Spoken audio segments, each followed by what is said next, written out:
Now, when the next hurricane hits Houston, it's not guaranteed that all the cell phone towers are going to make it. So it's a good idea to start thinking about how you're going to manage if you don't have your phone. Meteorologist John Dawson has an idea to help with communication on today's hurricane gear test.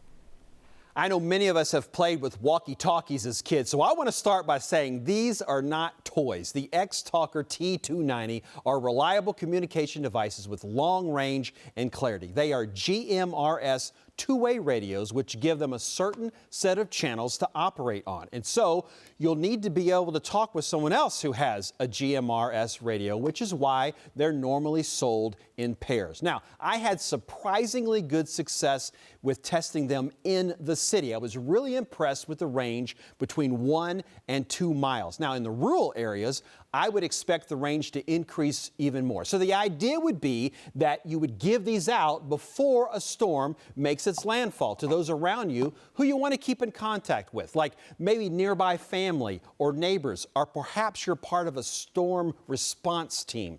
They have lots of other features and come with lots of accessories, but here is what really separates them out from just being walkie-talkies. Just like Midland's line of emergency crank-powered radios, these also have the built-in NOAA weather radio. They can scan through 10 available weather channels automatically, and they'll lock into the strongest one. Now, the reception for those weather bands can be a little tough. I had no trouble at my house, but here at the station, the signal's not strong enough in the studio, so I had to step outside in order to pick up that weather radio.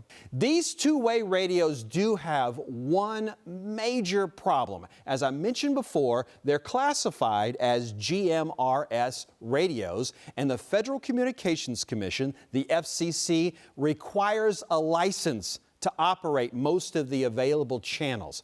You don't have to take a test, but there is a fee for the license. Several of the low power channels can be used without a license, but you'll want to educate yourself on what is allowed. But to be clear though, the NOAA weather radio can be utilized without an FCC license.